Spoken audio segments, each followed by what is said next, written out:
Welcome back to PB & Jax, where we talk to pioneers and builders in the city of Jacksonville, Florida. Today is no different. We have this venue here, which is a pioneer in its own right here in Jacksonville, Florida, and we're talking to the person who owns and is in the process of building it right now, Mr. Daniel Moffatt. Thank you so much for being here, man. Yeah, man. Thanks for having me. Appreciate it. You're very welcome. So, the Block Jax, novel concept. It's never been seen here in Jacksonville. I've never seen it. I've been here 19 years. I know it's been a journey. So I want to talk at the beginning of it when you first bought the land. Yeah. So when you bought it, and I think we're on 3 acres. 2.5 acres. 2.5. Was this the vision? Like, did you see this at first, or did this kind of come to you later?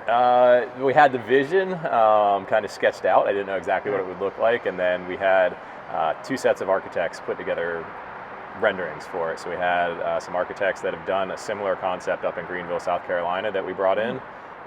We almost had a competition between the two, right? And then we had local architects, design cooperative, D-Coop, which ended up winning, and that's who we used that created this design and this concept. But the idea in my head was a place where people can eat, they can drink, they can listen to live music, their kids can run and play in a safe fenced-in area, and then obviously, being the owner of Canine Social, I knew we wanted to incorporate Canine Social with the private dog park, daycare, boarding, and so it's all come together pretty well. Yeah. So, how long have you owned Canine?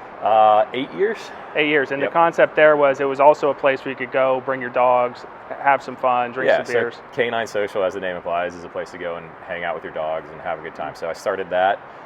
The idea was in my head before I had any kids. By the time I got it open, it took a couple years. So I had my daughter. She was maybe 6 months old when we got it open. And then fast forward 8 years, actually rewind a little bit.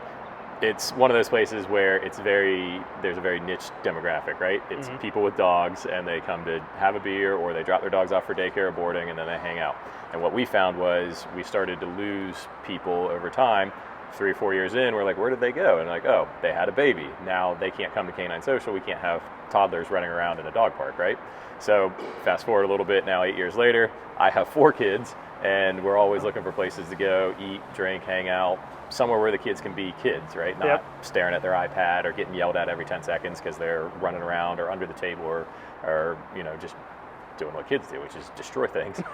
So that was it's sort of, the Block Jax is a wider demographic than Canine Social. It's the same social aspect. It's eating and drinking with friends, family, kids, dogs, listening to live music, just hanging out and being social and being present rather than staring at your phone while you're sitting at the dinner table with your family. Yeah, man. I think that's great. Yeah. Obviously, I've been here a few times. I love it. I've sung your praises everywhere I can. Appreciate it.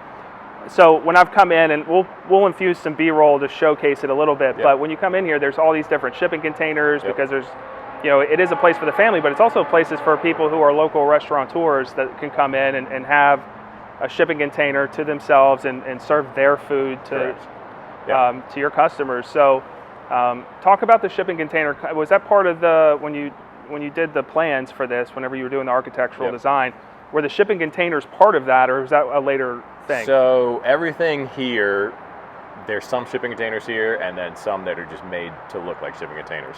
The original plan was, hey, we're going to build this out of shipping containers, right? It's cost effective, it's recycling, it's doing all these things, and then you start to look into it and you realize a shipping container is only 8 feet wide. So once you add studs and drywall, you lose almost a foot. Now you're at 7 feet wide, and you're trying to fit commercial kitchen equipment in there that sticks out 30 inches on each side. So now you've got maybe a foot and a half of space, and it just doesn't work. So it wasn't cost effective to go all shipping containers. So we do have 7 shipping containers on site. Behind the stage, we have those shipping containers. Up high, we have a couple. We have 2 vertical ones that have been painted with cool murals at the entrance. Everything else is kind of emulating a shipping container, so it's that same vibe and look, but they're wider. They're 10 feet wide by 20 feet. That way we can fit that commercial kitchen equipment in there, have enough space for 2 or 3 people to be in there cooking, serving food. But yeah, that's the vibe that we were going for. Okay, so it was always in the plan. Look, it's very metal, it's very industrial. Obviously here it's very colorful. All of these containers are independently branded. So you've got Just Kitchen with their purple, you've got Bearded Pig with their teal color, you've got Darkside Tacos with black. And so that kind of gives them their own little vibe. And like you said, they're all local restaurateurs, either first chance operating a brick and mortar, or for instance, Bearded Pig, this is their second location. They had one at the beach. I mean, that one's closed, but now they've got another second location. Yep. Just Kitchen has a location on Beach Boulevard. Chancho King over in Murray Hill. Hungry Owl had a food truck for 8 years. This is their first brick and mortar. So it's a lot of cool local restaurant owners and operators that are going to be here.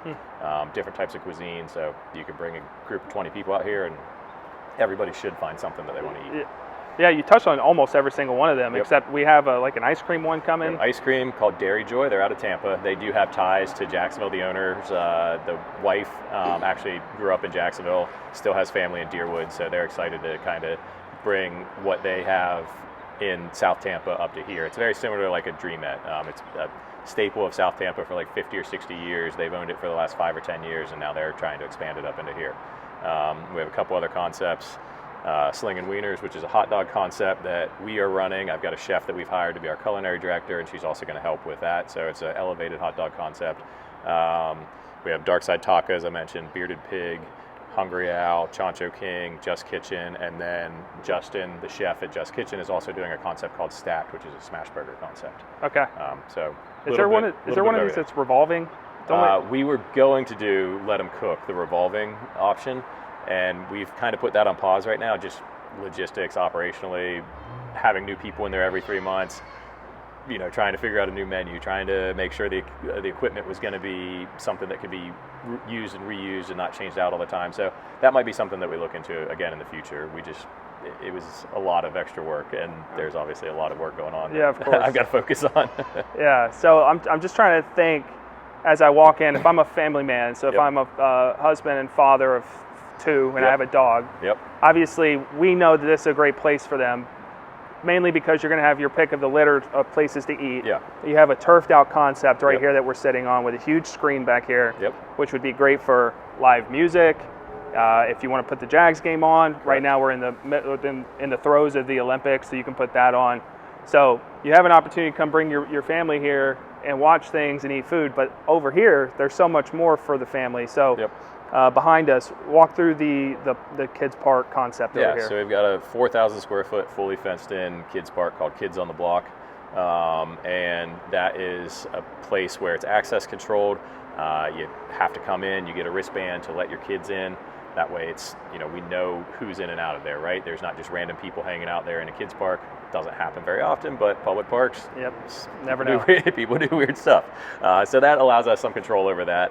So we've got life-size Candyland, chutes and ladders, Twister, those types of things built into the turf. We have some hills and tunnels, slides, a little rock wall, rope bridge. So it's just something unique and different from what your typical playground is with a swing set and slides. It's something that's going to be fun for, kids from anywhere from 2 to 10 or 12 years old to run around and play at. Yeah, and if you just keep going around, there's what's special about the dog park here? So then you go past it. When you come in the entrance, there's 2 ways to go. You can come here to sit down in what we call the pavilion area, the seated area. You can eat, you can watch a show, you can listen to music, or if you have a dog or kids, you can go the opposite way. The kids park first, and then you go a little bit further, you go to Canine Social. There's a private dog park there, so it's membership based. Dogs are all fully vaccinated, spayed and neutered at a certain age. We just make sure that the interactions in there are safe and enjoyable rather than, again, public dog park. You never know what you're going to get. So we've got that on site, and then Canine Social also offers daycare and boarding. So if you're working nearby, you drop your dog off in the morning, let them run around and play, come back at 4 or 5 o'clock, grab a beer, grab some dinner, grab your dog, sit and hang out for a little bit longer before you got to go home, and then do it all again hopefully the next day. You've really thought this through. We've tried. Yeah. The one part that hasn't been touched on, though, is like not just the turf area or the kids park or the dog park. If you're kidless or dogless, there's an area up here that makes sense for them too. We've got a 2,400 square foot mezzanine area, so a second level with a craft cocktail bar up there. It'll have bar seating and stuff around. We've got a big drink ledge that wraps around here, so there's bar stools where people can sit. They can kind of be overlooking it all. They can be part of it, but not be in the middle of it, right? Yeah. So, maybe you're coming out for a date night or something and you're leaving kids at home and you don't feel like having other people's kids running around and throwing cornhole bags in your face and jumping over your chairs or whatever kids do. And so that's the place to kind of just hang out, have a craft cocktail up there, and then you can see the dog park, you can see the kids park, you can see the screen, you can see it all going on, but it's a little bit more isolated. So it's 21 and up there, no kids, no dogs, just a little bit more of a chill place with the madness of everything else going on here. Yeah, man. So obviously there's just so many different construction zones based on everything that was going on. Yeah. And now that it's kind of coming together, one of the things that's been noticeable to me is the murals are in. Yep. I mean, and the important thing for you was it wasn't just one muralist. Correct. Walk through all the murals. Yeah, so we have 6 murals in total, 5 muralists. One of the guys did 2. So at the entry point, Ansley Randall, local to Jax Beach, grew up here. She's actually in London now. She flew back to do this. And she did this geometric pattern on these 2 vertical containers. So that's kind of the welcome into the Block Jax. It's this funky geometric patterns and shapes, and it kind of goes well with the rest of the bright colors that we have here. Tommy Guns, local over in Riverside. He owns a tattoo shop. He's a muralist. He's super talented. He's painted a ton of stuff for us at Canine Social. He did the skyline of Jax over at the kids park. And then we have Clay Meisner, who he came and did the dog park wall that says "Welcome to Dugval." So this huge 1,200 square foot wall in there with 4 or 5 dogs. It's got the pier, the Main Street Bridge, the stadium, all sorts of like features of Jacksonville. Bunch of dogs. And then Clay also did the one out front that says Jax with some features of Jax built into it. So he did 2. David Nakashi did these 2 up top over here that says Food, Family, Fun, the block. You can see it on Gate Parkway. It's some retro colors and vibe. It's basically our sign for anybody driving by. And then Anthony Rooney is doing back of the stage. He's doing this cool geometric shapes, almost like Minecraft, but like reflective geometric shapes. It's really funky. And he's the last one working on his right now, finishing up, and then we'll have all those done. Why was it important that the muralists were local? I think it's important to have everybody local. I mean, I could have gone and found some famous muralist in wherever and had them come out and do all of them, but we wanted to have local people. Some of these, I mean, all these people I've either known or worked with to some degree, besides Anthony and Clay. They were new, but David's painted stuff for us at Canine. Ansley, we've known her. My wife grew up with her. And then, like I said, Tommy's painted stuff for us over at Canine Social over the last few years. So it's cool to be able to hey, this is getting bigger. You painted walls for us at Canine, which is over in Riverside, which is kind of tucked away. Now you get a chance to paint something that, hundreds of thousands of people are going to see. Yep. Well, now you said that it was important that everybody was local. This right here behind us is local. The screen, the LEDs, everything. Walk through who built this, who's responsible for this. So actually, the screen is a company out of Iowa. There's not a lot of local companies doing 30-foot LED walls all around the country. But our audio video guys, our network guys, everybody that's helping run that, they're all local. And then this whole thing we're calling the Our Team Pavilion, which Our Team is real-time entertainment and management. They do music festivals that you're familiar with, like FinFest out of the beach. They've got the Spring Fling coming up, Oktoberfest now. They've helped us with a dog-friendly music festival at Canine called Wolfstock the last few years. That's cool. So the Our Team Pavilion, this stage is going to be stacked with local live music for lunch hour, local live music at happy hour, ticketed shows, touring bands, 1,000-person shows in here where you're getting somebody that may otherwise skip Jacksonville or maybe over at Ponte Vedra Concert Hall, which out in the middle of nowhere for most people, versus an outdoor venue, 8 food vendors, multiple bars right in the middle of town that you can easily come on a Tuesday night from 6 to 10 and be home by 10:30. That's kind of the vibe that we're going for. Even though we're going to do concerts, nothing late night. We're going to do as much family-friendly programming and stuff as we can. I know it's like asking who your favorite kid is, but what's your favorite part of everything you've put together here? Favorite part? It's crazy. You won't be able to see it until you put it on the B-roll, but inside the bathroom in the Canine Dog Park, we use this cool wallpaper dog tile that we used in there, and as silly as that is, that 300 square feet of tile is my favorite part. I always show people that when we give them a tour, but I mean, realistically, the best part is just everything, right? the LED wall to do family movie nights, right? Like if we're doing family movie nights once a week and there's 400 people here and kids can sit and run around and watch a movie and parents can eat and have a beer and just relax for a little bit, that's kind of the coolest thing that I can envision here. Yeah, that is incredible. Yeah. So you said 400 people. This can hold a lot more than that. What are you thinking? Just under 1,100 people per our life safety plans and the plumbing calcs and all that kind of stuff. So it leads me right into what I was going to say. Let's just say it's 900 people that show up.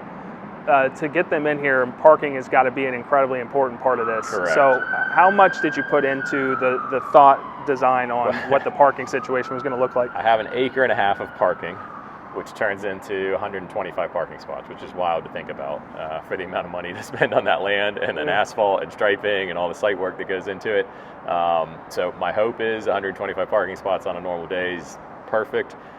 Got a big event with 900 people.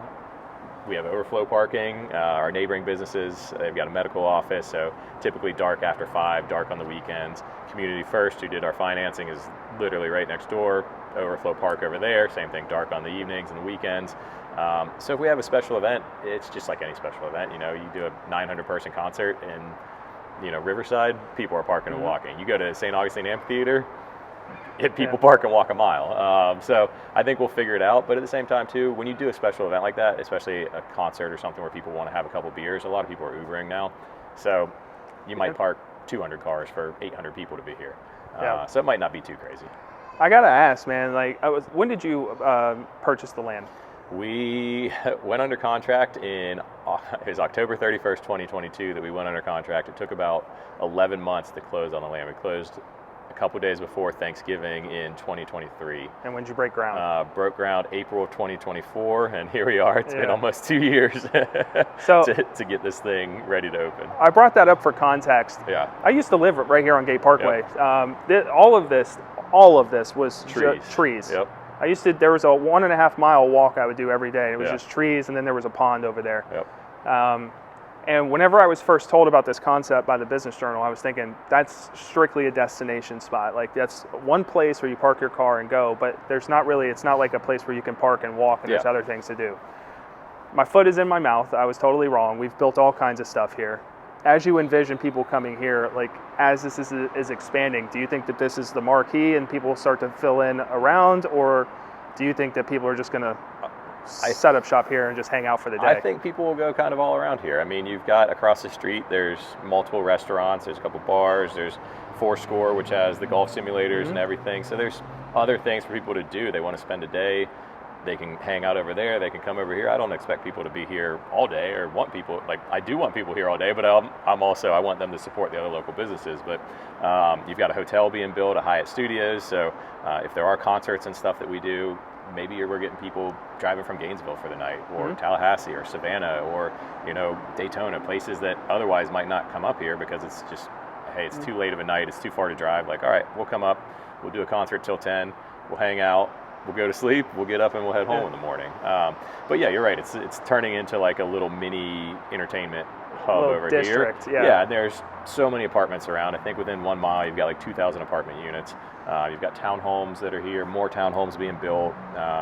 Seven Pines is right down the road. So anytime I'm here, like a day like today, you look around, there's people walking their dogs, pushing a stroller, running, exercising up and down. So I think all those people are really excited when they walk by here to come and hang out soon. They can start the day shopping at the town center too, man. You're only 2 miles from the town center. Right across the street, yeah. Luckily, to be clear, we are on the opposite side of JTV, so we don't have all that town center traffic. Correct. But we are close enough that people can shop and then ride down Gay Parkway. If the husband wants to come and hang out here, or the wives go and shop, they can do that. Yeah, that's the agreement they made beforehand. I have no desire to go shopping at the town center just because it's so busy. But hanging out here while my wife goes shopping would be perfectly fine. Yeah, I want to point out though, you said something about the Hyatt. It is literally right there. Yeah, it's across the street. When people say across the street, that could mean like a half a mile. Yeah. It's right there. 100 and 200 yards away from the Hyatt. Yeah, so you can literally come stay the night. Yeah, and it's perfect too because you've got business travelers. It's an extended stay type hotel. It's an upper, class or upper flag hotel for them. So you're going to get people on business trips and stuff, all the businesses that are up and down this road that may be coming from out of town or whatever, and they're here for 3 or 4 days, and like, where are they going to go to eat and drink? Hopefully they walk out the door and they can come here. They can have burgers. They can have Mediterranean. They can have, Asian. They can have barbecue. And they're like, all right, well, I've done something different every time. I've tried different beers, different drinks, and different food, rather than like, all right, my only option is to go get pizza, or my only option is to get Starbucks. Like, we're providing something for those people that are traveling from out of area. So I think that'll be really cool having that here. What you just said, I was telling you off camera, I've gotten at least 10 or 12 text messages from people saying they've been praying for something like this in Jacksonville. And for you to do it means that you were hoping for something like this in Jacksonville too. Yeah. Why did you step up? Why was it you? Well, we've had this idea. Actually, the idea was just to do another canine social, right? Like, that would have been simple. That probably would have been the smart move, the less risky move. I know how that works. We could have just copied and pasted that blueprint, opened one of those here. But we went through, honestly, we were looking at this site all the way back into like 2020, around COVID. Like, we had this on our radar. And so it was, let's just build another canine social. We need 3/4 of an acre. We can go put a building down. We can do the dog park and bar and daycare and boarding, and we'll be good. And if I would have done that, I probably would have been open 2 years ago, and I probably would have been less stressed. But in my head, I knew that we wanted to create something that was more family friendly. A place where people could bring their dogs, they could bring their kids. People without dogs or kids would still want to come. Like, it's just, Canine Social is very specific to who comes there. We don't get people coming and hanging out at the bar without dogs. We don't get people coming with kids. So if somebody was going to do it, I guess it was me. We were going to take the chance. We were going to build Canine one way or the other. We just decided to add this feature to it. Yeah. What was the emotion when you were signing the contract? Excited then. Was it? Yeah. There were no nerves? No nerves. There's only nerves now. Towards the end of the project, where all the cost overruns and everything you don't think about originally are like, man, I didn't plan to buy this or that, and I got to figure out how to make all this work. That's where the nerves have come in over the last little bit. What's been the most difficult part the last 2 years, man? Like, I understand that COVID and the supply chain and everything is pushed things back a little bit for you, but when you see about what's been built and what's gone into it, all the concrete laying, getting for all intents and purposes, the buildings, the structures, everything, like, what's it been like? The most difficult part is just the time that it's taken. It's been 2 years, and anytime I see anybody I know, hey, when's it opening? Every time my in-laws come over, when's it opening? I'm like, I don't know. I don't know any more than the next guy. I do, but we know now. Now we know, but I can't predict the future 6 months ago. Like, I've been telling people we were going to open, and everybody on social media lets me know it, that, hey, you've been saying you're going to be open for the last 8 months, and you're not. And it's like, it's frustrating, right? Like, I'm excited. I want to tell people it's coming soon. We're opening, and we couldn't ever do that until earlier this week when we made that grand opening announcement. So when people are, this is way off base, but follow me. We'll get there. When people are losing weight, they see themselves in the mirror every day, so they never really notice they're losing weight. When this thing's getting built, you're here every day. So it's really hard to see like the things go in. I've come in here like once a month, so I get to see it like drastically different. Have you been able to like take it in and just see like the difference that it's been the past couple of years? Yeah, and I live down the road, so I drive by every day, and I've seen it since it was trees. Got super excited when the trees were cleared. I'm like, all right, we're going. Then 6 months go by, and we haven't done anything, right? Like, you've done stuff, but it's all underground, so you don't get to see anything. All the utilities, all the site work, everything, all the horizontal stuff that's going on. And then you start to see the frame going up and all that kind of stuff. And then you move into like this giant pavilion being built, and then all the interior stuff. And now we're on like the finishing stages where it's like every time I come, there's something different, which is nice now. Because there were times where you'd show up and you'd be like, did anything get done this week? I haven't been here for a week and it all looks the same. But I mean, that's the nature of construction for you. Like, it really starts to fly that last month or so, and now we're in that last like week and a half of just finishing and cleaning and getting equipment in. It's every time I'm here, there's something new and different happening. Yeah. So we've kind of touched on it. We have a date. Yep. We have a grand opening date. Grand opening celebration, a whole weekend, March 20th to March 22nd. So a little bit over a month, we'll have a grand opening here. And what should people expect on the grand opening? So we're going to have local live music from the band Be Easy on Friday night. So if you're not familiar with them, they're an awesome local band out of Jax Beach. They've been around for a long time. They put on a great show. So we'll have free music Friday night. Saturday night, We might have a surprise for a band coming in as well, something that would be another free show, but it will blow people's mind if it happens, because it would be typically a show that would be a ticketed show at Ponte Vedra Concert Hall or something, a 1,000-person venue. But otherwise, it's going to be, food, family, fun, right? That's the slogan, right? All of our vendors will be here serving delicious food.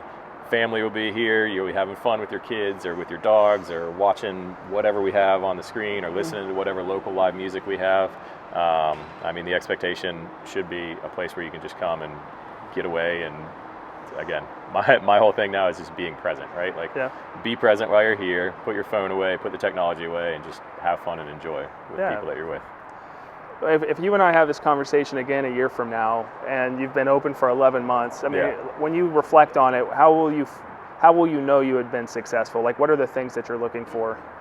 Just hearing from people that say they love it. So whenever I'm here, I know the stressful part for me has been building this. I've got a team in place that once this opens, it's going to take a lot of stress off of me. So my hope is that I'm here hanging out and getting to know the people that are becoming our regulars and the families and people that are here, and just hearing, hey, this place is awesome. We love it. You've done it right. You've thought things through. It's very family friendly. It's very organized. That'll make me feel good if we can do that. Because again, like you said, seems like I've thought it all through, and I think we have, but there's going to be something that we didn't think through that we'll have to figure out. But I think that's how I'd measure success for this. It's not the number of people that come through the door. It's not the size of the events we do. It's more just, are people genuinely happy being here? Okay. Yeah. What am I missing in terms of what we could share? We know about the food concepts. We know about the mezzanine, the dog park, the kid park. We've got the stage. So where are we missing? I think some of the things, maybe we've heard a lot of people hey, why would you build an outdoor food hall in Florida, right? It's 110 degrees in the summer. What they don't think about is, again, if you're making it family friendly, you don't want to be stuck inside in a food hall, right? Where it's just tables and chairs and that's all it is, right? We've got this big lawn area where kids can play. We've got our people can sit and eat and drink, and we've got the kids area and the dog park. So that's why we're building it outside. Obviously, we're sitting under a 10,000 square foot covered pavilion. We've got 2 25-foot big ass fans up there. We've got heaters wrapping the mezzanine, big heaters up above us. So those days when it is 40 or 50 degrees, 10 times out of the year, it'll be warm. And then when it is 100 degrees, sitting in the shade with these fans on, we'll be comfortable. So that's the big thing, is getting people to understand, yes, the reason why we built it outside is because of the atmosphere and the vibe that we want to create. And we've tried to do what we can with the heaters, with the fans, to kind of control that climate to some degree. And the other thing is, again, people have been to food halls. A lot of food halls, they're not conducive to bringing a big group of people in, right? You come in with a couple families, multiple kids, and then, all right, we got to go find a table, and then we got to see which vendor doesn't have the longest line, and then we got to go stand in line 6 different times to order for everybody. So our plan, QR code ordering, you can scan it, you can get on before you get here. You could literally order in the parking lot if your kids are melting down because they're hungry. That way it's already ready by the time you get in. You can do big group ordering. It will send it to all the food vendors. You get a text when it's ready. You go grab your food. You don't have to leave your seat. You don't have to be all right, honey, you watch the 4 kids while I go stand in the line for 45 minutes. So those are the 2 things that we didn't really touch on that are operational and thinking these things through. Okay. Yeah. Well, the logo back there. It looks great on the 30-foot wide LED wall. Yeah, it sure does, man. So pioneers, builders in Jacksonville, obviously that's exactly what you are, man. We appreciate you even giving us the opportunity to talk to you today. Yeah. I want to know why'd you pick us? Why'd we pick you? Yeah, why'd you talk to us today? We've had some good conversations already, and I think the opportunity to get on a podcast and share what we're building here was awesome. If we can tell people about the Block Jax or any sort of developments going on in Jacksonville, whether it's this size or it's a smaller project, I'm happy to share my story, and happy to hopefully let other people share their stories here. We'd be happy to host you doing multiple podcasts here in the future. Yeah, we'd love to. The big episodes, we'd love to just pop them on the stage, make them live events. Perfect. Have people here. You can have a question and answer, all that kind of stuff. Yeah, for sure. I appreciate that, man. Yeah. I end with gratitude always, because the whole point of the podcast is how do we elevate Jacksonville and push it forward. Yeah. Pioneers, builders, people who are actually, for lack of better terms, moving and shaking and giving people the opportunity to find a place to go, or use a product or service that's being built here locally. Yep. My gratitude to you is that you did in fact build something that so many people were clamoring for forever. Jacksonville's been a stable city. It's been a stagnant city. There's a lot going on now, Yeah. not just here. And I know people always say, "Hey, why is this being built in the suburbs or the south side?" Like, there's plenty going on in downtown too. Yeah. And maybe there's an opportunity for us in the future to do something. Yeah, there's a lot of cranes in the air. But Yeah. you are one of the reasons that Jacksonville's moving forward, man. I want to say thank you. Yeah. Thank you for being here. Thank you for being a part of Jacksonville. Thank you for helping us Yep, I become a appreciate better it. place, man. For sure. Thank you. Thanks, man.